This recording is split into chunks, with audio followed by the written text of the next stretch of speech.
வணக்கம் நண்பா. இன்றைக்கி நம்ம ஒரு பிசி புல் தான் பண்ண போகிறோம். இது எனக்கு ஒரு ஸ்பெஷலான வீடியோ. ஏன்னு பார்த்தீங்கன்னா இது என்னுடைய 500வது பிசி. 500வது பிசினா நான் அசம்பிள் பண்ண போகிற 500வது பிசி. இதோட பட்ஜெட் பார்த்தீங்கன்னா 35,000 ரூபாய் வரும். இந்த வீடியோவில் உங்களுக்கு 2 டைப்பாக சொல்லிக் கொடுக்க போகிறேன். அதாவது இதை நீங்கள் ஆஃபீஸ் பர்பஸ்க்கும் பயன்படுத்திக்கலாம், இல்லைனா கேமிங் பிசியாக கூட பயன்படுத்திக்கலாம். அதுக்கேற்ற மாதிரி தான் பார்ட்ஸ் எல்லாம் செலக்ட் பண்ணி வச்சுருக்கிறேன். இப்போ நீங்கள் கேமிங் பிசியை கன்வெர்ட் பண்ண போகிறீங்கன்னா ரெண்டு விஷயங்கள் நீங்கள் மாற்ற வேண்டியது இருக்கும். அதாவது ப்ராசஸர். இந்த ப்ராசஸருக்கு பதிலாக இன்னொரு ப்ராசஸர் வாங்க வேண்டியது இருக்கும். ரேட்டு வந்து பார்த்தீங்கன்னா ப்ராசஸர் விலை வந்து சேமாக தான் இருக்கும். கிட்டத்தட்ட கூடி போனால் ஒரு 1,500 ரூபாய் டிஃப்ரென்ஸ் தான் வரும். ப்ளஸ் நீங்கள் ஒரு கிராஃபிக்ஸ் கார்டு வாங்க வேண்டியது இருக்கும். எப்படிங்கிறத நான் அசம்பிள் பண்ணக்கூடிய டைமில் சொல்கிறேன். அதே மாதிரி டிஸ்கிரிப்ஷனில் அதாவது என்னென்ன பார்ட்ஸ் நான் பயன்படுத்துகிறேனோ எல்லாமே உங்களுக்கு டிஸ்கிரிப்ஷனில் லிங்க் கொடுத்துருக்குறேன். தேவைப்படுறவங்க அக்சஸ் பண்ணிக்கோங்க. ஸோ இன்னைக்கு வீடியோக்குள்ளே போகலாம். அதுக்கு முன்னாடி இதுவரைக்கும் நம்முடைய தமிழ் டெக்னிக்கல் குருஜி சேனலை நீங்கள் ஃபாலோ பண்ணாதவங்க இருந்தீங்கன்னா ஃபாலோ பண்ணி வச்சுக்கோங்க. சப்ஸ்கிரைப் பண்ணாதவங்க இருந்தீங்கன்னா கீழே சப்ஸ்கிரைப் பட்டன் கொடுத்துருப்பாங்க, அழுத்திக்கோங்க. கூடவே பெல் ஐக்கான் இருக்கும், அதையும் டேப் பண்ணி ஆள் கொடுக்கும்போது நான் எப்பப்போ உங்களுக்கு இந்த மாதிரி வித்தியாசமான கண்டென்ட் உங்களுக்கு கொடுக்கும்போது உடனுக்குடன் நோட்டிஃபிகேஷனாக கிடைக்கும். நீ வாங்க இன்னைக்கு வீடியோக்குள்ளே போகலாம்.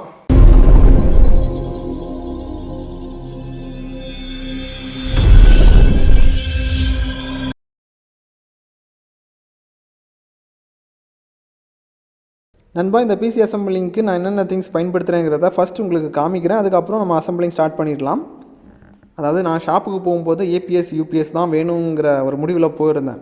ஷாப்பில் போகும்போது அங்கே ஸ்டாக் இல்லைன்னு சொன்னாங்க. ஒரு நாள் வெயிட் பண்ண வேண்டியது இருக்கும்னு சொன்னாங்க. ஸோ வேறு வழி இல்லாமல் ஒரு நாள் அங்கே அலையன்மேன்னு சொல்லிட்டு இந்த யூபிஎஸ்ஸை செலக்ட் பண்ணியிருக்கிறேன். Microtek UPS. பெரிய அளவுக்கு பெர்ஃபார்மன்ஸ், அதாவது ஏபிசி கூட கம்பேர் பண்ண முடியாது. பட் வேறு வழி இல்லாமல் எடுத்துட்டேன். இதுக்கப்புறம் இன்டலோட ப்ராசஸர் நான் செலக்ட் பண்ணியிருக்கிறேன். அதாவது ஆஃபீஸ் யூஸ்க்குனால பெரிய அளவுக்கு i5 எல்லாம் எனக்கு தேவை கிடையாது. ஸோ என்ன பண்ணியிருக்கிறேன்னா இன்டலோட i3 ப்ராசஸர் செலக்ட் பண்ணியிருக்கிறேன்.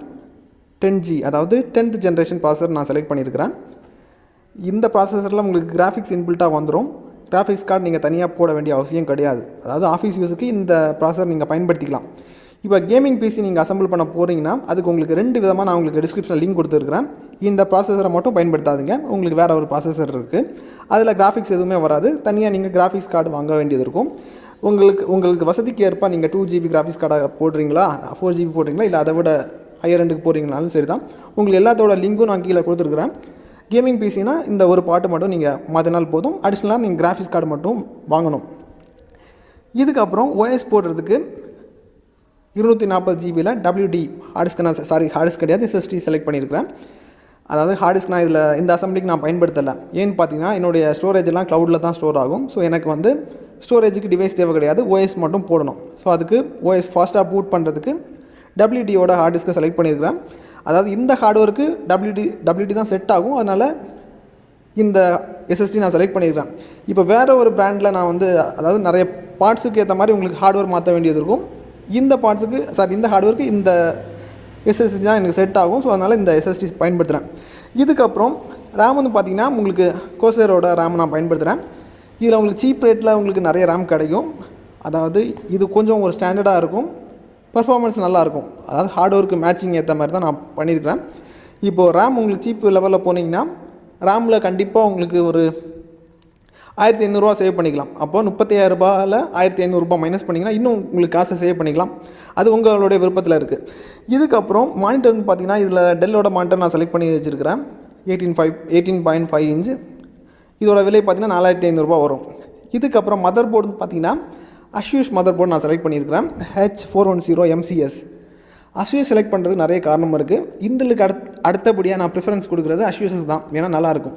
ஏன்னா மைக்ரோசாஃப்டோட சர்வருக்கு விண்டோஸு நீங்கள் சாஃப்ட்வேர் பண்ணி பார்த்துருந்தீங்கன்னா தெரியும். அது விஷுவல் ஸ்டுடியோவில் பண்ணும்போது இந்த போர்டு உங்களுக்கு நல்லாயிருக்கும், ரொம்ப ஹெல்ப்ஃபுல்லாக இருக்கும். இதுக்கப்புறம் வந்து பார்த்தீங்கன்னா பிஎஸ்சியும் பார்த்தீங்கன்னா கோசரோட தான் பயன்படுத்துகிறேன். ஏன்னா கேபினெட்டும் நான் கோசரோட தான் வாங்கியிருக்கிறேன்.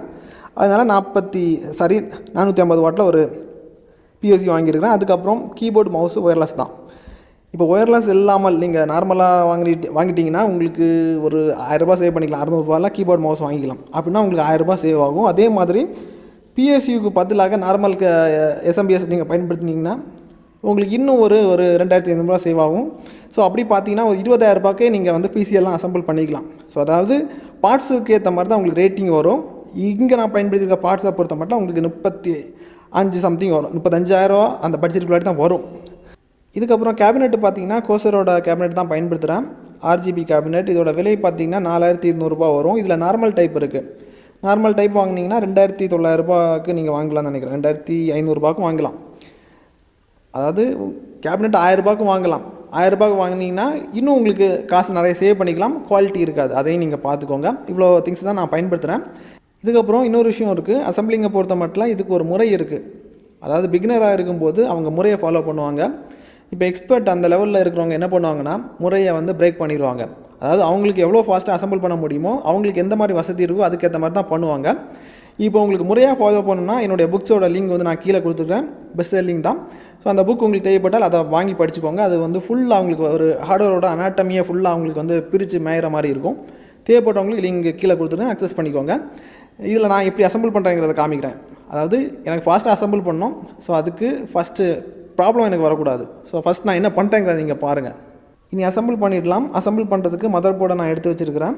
ஃபஸ்ட்டு டிஸ்பிளே செக் பார்த்ததுக்கு அப்புறம் தான் கேபினெட்டில் நான் இன்சர்ட் பண்ணுவேன். ஏன்னா ஒரு வேலைக்கு 2 வேலை ஆகக்கூடாது. ஸோ அதனால் நான் என்ன பண்ணுறேன்னா ஃபஸ்ட்டு ப்ராசஸரை எடுக்கிறேன். மதர் போர்டை எடுத்ததுக்கப்புறம் ப்ராசஸரை எடுக்கிறேன். ப்ராசஸர் கவரை பிரித்ததுக்கப்புறம் ப்ராசஸரை வெளியே எடுத்ததுக்கப்புறமா மதர் போர்டில் ஒரு லாக் தந்திருப்பாங்க. லாக்கை ரிலீஸ் பண்ணதுக்கப்புறமா அதோட ப்ராசஸர் ஸ்லாட்டில் ப்ராசஸரை இன்சர்ட் பண்ணி ப்ராப்பராக இன்சர்ட் பண்ணதுக்கப்புறமா அதோட லாக்கை போடுறேன் பாருங்கள். லாக்கை போட்டதுக்கு அப்புறமா ப்ராசஸர் கூடவே உங்களுக்கு ஃபேன் வரும். இது லோ என்னால ஃபேன் உங்களுக்கு மொக்கத்தனமாக தான் இருக்கும். இந்த ஃபேனும் உங்களுக்கு ரொம்ப சிம்பிளாக அதில் மாட்டிடலாம். மதர் போர்டில் மாட்டினதுக்கு அப்புறமா நான் என்ன பண்ண போகிறேன்னா ரேமை எடுத்து இன்சர்ட் பண்ண போகிறேன். ரேம் ஸ்லாட்டில் இன்சர்ட் பண்ணதுக்கு அப்புறம் எஸ்எம்பிஎஸோட லைனை இதில் கொடுக்குறேன். எஸ்எம்பிஎஸில் பிஎஸ்சியோட லைனை இதில் கொடுக்குறேன். கொடுத்ததுக்கப்புறமா இதற்கு பவர் சப்ளை, அதாவது பவர் கேபிள் கொடுத்ததுக்கப்புறம் இப்போ பவர் சப்ளை எல்லாமே நம்ம ஓவர் கொடுத்துட்டோம். செக் பண்ணி பார்க்க போகிறேன். டிஸ்பிளே வருதா இல்லையாங்கிறத செக் பண்ணுறேன். ஓகே, அவுட்புட் வருது. பர்ஃபெக்ட் டிஸ்பிளே அவுட் நமக்கு கிடைக்குது. இனி நான் என்ன பண்ண போகிறேன்னா கேபினெட்டுக்குள்ளாடி வச்சு எல்லாமே ப்ளேஸ் பண்ணி ஸ்க்ரூ எல்லாம் போட்டு டைட் பண்ணி முடிக்க வேண்டியதான். ரொம்ப சிம்பிள் ப்ராசஸ். அதாவது கேபினெட்டை எடுத்ததுக்கப்புறமா மதர் போர்டை மாட்டுறேன். மாட்டினதுக்கப்புறம் அதாவது எல்லா இடங்கள்லையும் கவனமாக பார்த்ததுக்கப்புறமா ஸ்க்ரூ போடும்போது ரொம்ப அவசரப்படக்கூடாது. கொஞ்சம் நிதானமாக ஸ்லோவாக நல்ல ஸ்க்ரூ ட்ரைவர் பயன்படுத்தினீங்கன்னா உங்களுக்கு வேலை ரொம்ப ஈஸியாக இருக்கும். ஏன்னா மேக்னெட்டிக் டைப் ஸ்க்ரூ ட்ரைவர் பயன்படுத்தும் போது இன்னும் உங்களுக்கு ரொம்ப எளிமையாக இருக்கும். இப்போ நம்ம மதர் போர்டை கனெக்ட் பண்ணி முடிச்சிட்டோம். அந்த பார்ட் ஓவர். இனி பிஎஸ்சியை கனெக்ட் பண்ண வேண்டியது தான். ஸோ பிஎஸ்சி எடுத்ததுக்கப்புறமா கேபினெட்டில் ஃபிட் பண்ணிக்கோங்க. ஃபிட் பண்ணதுக்கப்புறமா பேக் சைடில் நீங்கள் 4 ஸ்க்ரூ போட்டு டைட் பண்ண வேண்டியது இருக்கும்.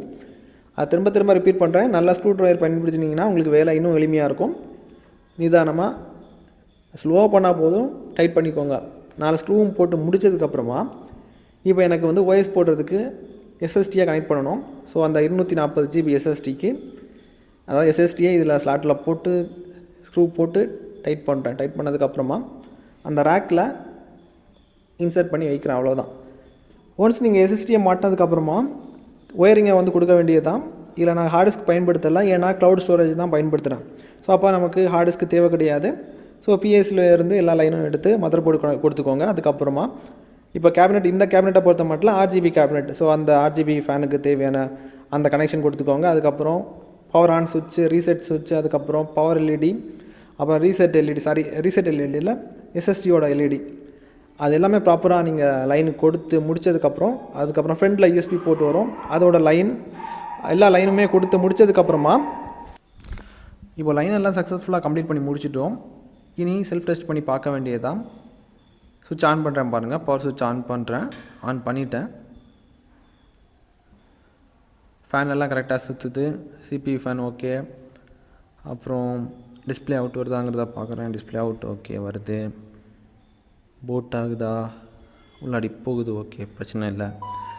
பயஸ் என்ட்ரி ஓகே, எல்லாம் ஓகே. இதுக்கப்புறம் அதாவது சிபியூ ஆல்மோஸ்ட் ரெடி ஆகிடுச்சு. இனி வேறு எதுவும் பண்ணாண்டா, ஒயர்லாம் அங்கே தாறுமாறாக அங்கங்கே எப்படி இருக்குது அதை கரெக்டாக எடுத்து கெட்டி வச்சுட்டா போதும். அவ்வளோதான், வேலை முடிஞ்சிச்சு. CPU over. இதுக்கப்புறம் ஃபைனலாக நான் 2 கேஸையும் ரிமூவ் பண்ணியிருந்தேன். அதாவது அந்த கவரில் ஃப்ரண்ட் சைடும் பேக் சைடும் ரிமூவ் பண்ணியிருந்தேன். அதை மாட்டினதுக்கப்புறமா ஃபைனல் அவுட்புட்டை நீங்கள் பாருங்கள். பிசி அசம்பிள் பண்ணிட்டோம். இனி நம்ம ஓஎஸ் போட்டு பயன்படுத்த வேண்டியது தான். ரொம்ப சிம்பிள். எவ்வளோ ஈஸிங்கிறத பாருங்கள். இதை இன்னும் பட்ஜெட் ரேட்டில் நீங்கள் பண்ண போகிறீங்கன்னா 17,000 ரூபாய்க்கு பண்ணலாம், 20,000 ரூபாய்க்கு பண்ணலாம். இதே கான்ஃபிகரேஷனில் பண்ணலாம், i3யில் பண்ணலாம். ஆனால் பார்ட்ஸ் எல்லாம் நீங்கள் லோக்கல் பார்ட்ஸ் எல்லாம் பயன்படுத்த வேண்டியது இருக்கும்.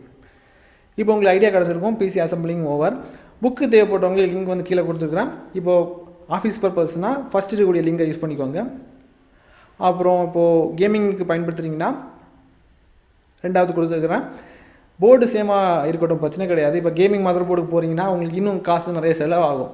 அது சிக்கனமாக பயன்படுத்துகிறீங்கன்னா அது இதுக்கு நான் அசம்பிள் பண்ண மதர் போர்டே போதும்.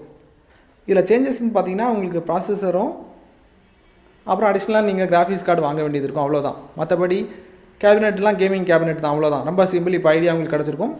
இதுக்கப்புறம் உங்களுக்கு ஏதாவது பட்ஜெட்டில் பிசி அசம்பிள் பண்ணணுன்னா கீழே மென்ஷன் பண்ணுங்கள். அதாவது என்னென்ன பட்ஜெட்டில் உங்களுக்கு பிசி பண்ணணும், என்னென்ன பட்ஜெட்டில் பிசி தேவை இருக்குது. அதாவது ஏதாவது அசம்பிளிங் பண்ணும்போது உங்களுக்கு நான் வீடியோ எடுத்து நான் போடுறேன்.